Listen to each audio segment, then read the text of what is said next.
Maseret Gittin Dafkav Bet, traité Gittin, feuille numéro 22, deuxième ligne. Atit shel echad uzraim shel acher. S'il y a un pot troué qui appartient à une personne et les cultures qui s'y trouvent à une autre. Si le propriétaire du pot l'a vendu au propriétaire des cultures, lorsque ce dernier a tiré le pot vers lui, il l'a acquis parce que c'est considéré comme un bien mobilier et c'est ainsi qu'on l'acquiert. Si c'est le propriétaire des cultures qui les a vendus au propriétaire du pot, ce dernier n'en a fait l'acquisition que s'il a fait un acte pour montrer qu'il était propriétaire des cultures, parce que les cultures sont considérées comme liées à la terre, à cause du trou, et c'est pourquoi c'est considéré comme un bien immobilier, c'est ainsi qu'on l'acquiert. Si le pot et les cultures appartenaient à une personne, et il les a vendus à un autre, s'il a fait un acte pour montrer qu'il était propriétaire des cultures et ainsi il les a acquis, il aura acquis en même temps le pot. Et c'est ce que nous avons appris, que des biens qui ne peuvent constituer une garantie, c'est-à-dire des biens mobiliers,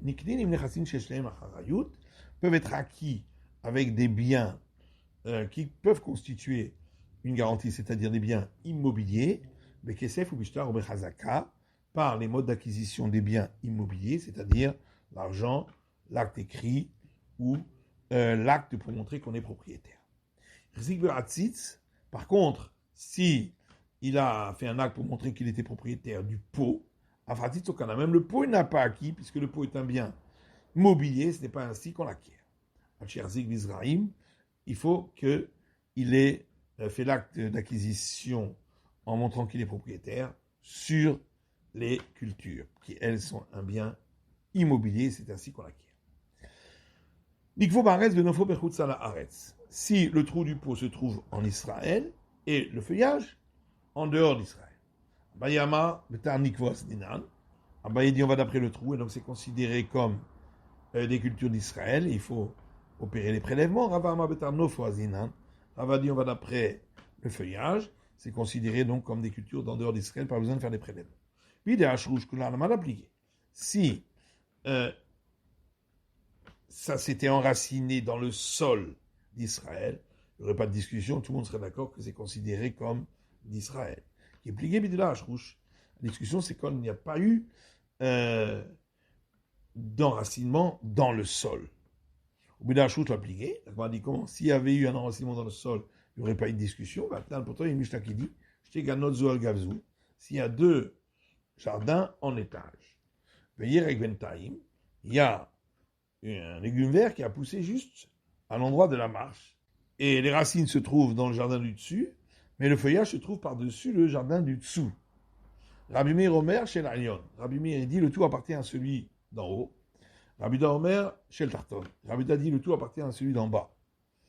Donc on voit que même quand ça a pris racine, dans le terrain du dessus, il y a quand même une discussion.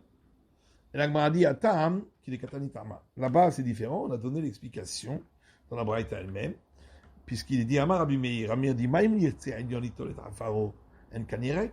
Voilà que si celui d'en haut voulait enlever sa terre, il n'y aurait pas de légumes verts, donc c'est pourquoi il peut se considérer comme le propriétaire. Amar Abuda, Maïm yirtse atarton le malot et ginato afar. Abuda disait si celui d'en bas voulait remplir son jardin de terre en kanirek, il n'y aurait pas ce légume vert, donc il peut se considérer comme propriétaire. Vakati Bidachouch l'a plié. La Gemara dit, mais on peut encore poser cette question. Est-ce que, vraiment, si ça avait pris racine en Israël, il n'y aurait pas de discussion? Attends, il y a pourtant une braïta qui dit, il a le mixato baret, une mixato bechutz alaretz. Un arbre dont une partie est en Israël et une partie en dehors d'Israël. Tevel vecholin ou ravim zévézé. Pour les fruits, on considère que les deux statuts sont mélangés. Le statut de devoir prélever et le statut qu'il n'y a pas besoin de faire de prélèvement. Divrei Rebi, ça c'est l'avis de Rebi. Rabban Shimon Gamliel Omer, Agadel Bechiyuv Chayav, Agadel Biptor Patour. Rabban Shimon Gamliel dit, ce qui a poussé dans l'endroit où il y a l'obligation, ça veut dire en Israël, il y a l'obligation, et ce qui a poussé dans l'endroit où il n'y a pas l'obligation, il n'y a pas l'obligation. N'est-ce pas? On parle d'un cas où c'est la moitié des feuillages qui se trouvent en Israël et l'autre moitié en dehors d'Israël. Mais par contre, les racines sont toutes en Israël et malgré tout, il y a une discussion. Et là, moi, dit non. On parle ici, une partie des racines était en Israël, une partie en dehors d'Israël. Et là, pourquoi Ramon Shimon Gamiel dit que les fruits ont chacun leur statut en fonction de l'endroit où ils ont poussé? C'est parce qu'il y a un rocher qui sépare entre les racines d'un côté et les racines de l'autre. Et c'est pourquoi elles sont bien différenciées, et les fruits également. Maïtama de Rébi, quelle est la raison de Rébi? De Adré à Harvé. C'est parce que après le tronc, il est commun aux deux. Le Maïka Mifligué, et sur quoi ils discutent? Ça va ravir Ramé Valvel. L'un pense que le tronc qui se trouve au-dessus, il y a à l'intérieur un mélange des différents nutriments, et c'est pourquoi les fruits proviennent des deux. Alors que l'autre pense que chacun reste indépendant de l'autre, et la partie qui est en Israël reçoit les nutriments d'Israël, la partie en dehors d'Israël reçoit les nutriments des racines du dehors d'Israël. Rabbi Ben Betera Omer Vechoulé, on a vu dans la Mishnah l'avis de Rabbi Ben Betera qui disait que l'acte de divorce n'a pas le droit d'être écrit sur un support où l'écriture peut être falsifiée, comme du papier effacé ou une peau qui n'a pas encore été complètement tannée, qu'on appelle diphtéra. Amar Rav Barassi Mishpeh Neula, Agmar rapporte l'enseignement de Rav Barassi au nom de Neula qui dit Gimel Oroten. Il y a 3 sortes de peaux qui ne sont pas à proprement tannées. Matzah, Haïfa et Diphtéra. Elle s'appelle Matzah, Haïfa et Diphtéra. Matzah, comment je parle? Matzah, c'est comme son nom l'indique, comme le pain azim, à l'état brut, de la maliar, de la camia, de la pizza. Donc la peau n'a été ni salée, ni farinée, ni noircie à la noix de Galles. Le maïl cheta, pour quelle règle il y a une spécificité à cette peau? Les hotza'at Shabbat. C'est pour savoir quelle est la mesure minimale si on l'a sorti dans le domaine public le Shabbat pour devoir apporter un sacrifice. Le Kamashiro, et quelle est cette mesure? Qui est de Katani Rav Shmuel Bar Yehuda, comme Rav Shmuel Bar Yehuda a rapporté une braïta qui dit que de là-dessous, Mishkal Ketana. C'est la mesure suffisante pour pouvoir l'utiliser pour envelopper un poids de petite mesure. Le Kama, donc de combien? Amarabaye et Abaye dit qu'il dérivera de Pumbelita. Le quart d'un poids appelé le quart de Pumbelita. Haïfa, la peau appelée Haïfa de Malia avec la Kamia avec la Apitz. Elle est salée, mais elle n'est pas farinée ni noircie à la noix de Galles. Le Maïl Cheta. Et sur quelle règle il y a un statut spécifique? Les Hotza'at Shabbat. Concernant la mesure minimale, si on l'a fait sortir le Shabbat dans le domaine public, pour devoir apporter le sacrifice. Le Kamashir Oro. Et quelle est cette mesure minimale? Qui est quand c'est marqué dans une Mishnah. Or, que de la Azot Kamiya. La peau, c'est s'il y a la mesure suffisante pour pouvoir en faire une amulette. Diphtéra, et la peau appelée diphtéra de Malia avec Kamiyah Velahapitz. Elle a été salée et farinée, mais pas noircie à la noix de Galles. Le Maïcheta. Et quelle est sa règle particulière? Le Hotza'at Shabbat. C'est pour ce qui concerne à faire sortir le Shabbat dans le domaine public. Le Kamashiuro. Quelle est la mesure minimale pour devoir apporter un sacrifice pour cette peau? Si il y a la mesure minimale pour pouvoir y écrire un acte de divorce, d'après les sages qui disent que l'acte de divorce est valable sur cette peau. Vachachamim marchirim. Donc dans la Mishnah, on dit que les sages disent que c'est valable, bien qu'on pourrait falsifier l'écriture. Manachachamim, et qui sont les sages de Molakmara? Amar Rabbi Azar. Rabbi Azar, qui était du temps du Talmud, a dit Rabbi Azari. C'est le Rabbi Azar du temps de la Mishnah, d'Amar et de Messire Akarté, qui a dit que ce sont les témoins qui sont là au moment de la remise de l'acte de divorce qui constituent le témoignage du divorce. Et donc, puisqu'il y a à ce moment-là des témoins, ils pourront reconnaître si le texte a été falsifié par la suite. Vama Rabbi Lazar, et Rabbi Lazar du temps du Talmud a dit Le Hirshir, Rabbi Elazar, et là, les Altar.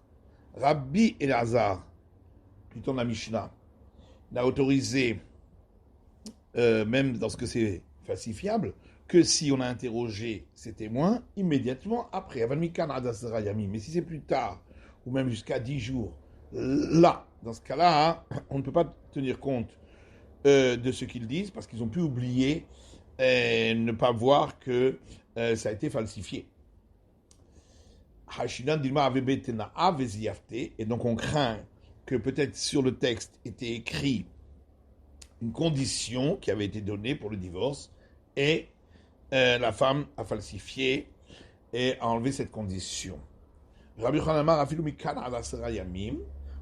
lui dit que on peut les interroger même par la suite ou même jusqu'après 10 jours. Parce que si effectivement il y avait une condition qui a été écrite sur l'acte de divorce, il s'en souviendrait. Rabbi Elazar, et Rabbi Elazar, du temps du Talmud, dit encore, le Hirshir, Rabbi Elazar et la Begitin. Rabbi Elazar, du temps de la Mishnah, n'a autorisé, même lorsque le texte est falsifiable, comme on l'a dit, que pour ce qui est des actes de divorce. On a été plus cool en aval bishar shtarot, non. Mais pour les autres actes financiers, non. Dire-t-il parce qu'il est écrit dans Jérémie, Untatem bikli cheres, man ya'amdu yamim rabbim. Et vous les placerez dans un ustensile, un réceptacle en argile afin qu'il puisse tenir de très nombreux jours.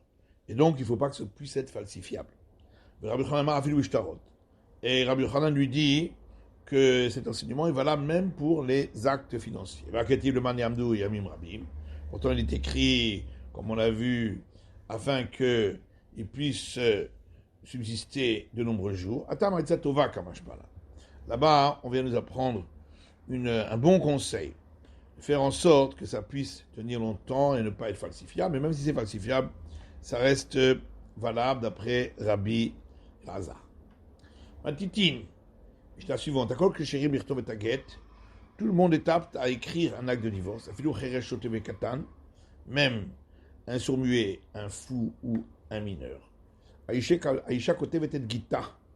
La femme peut écrire son propre acte de divorce.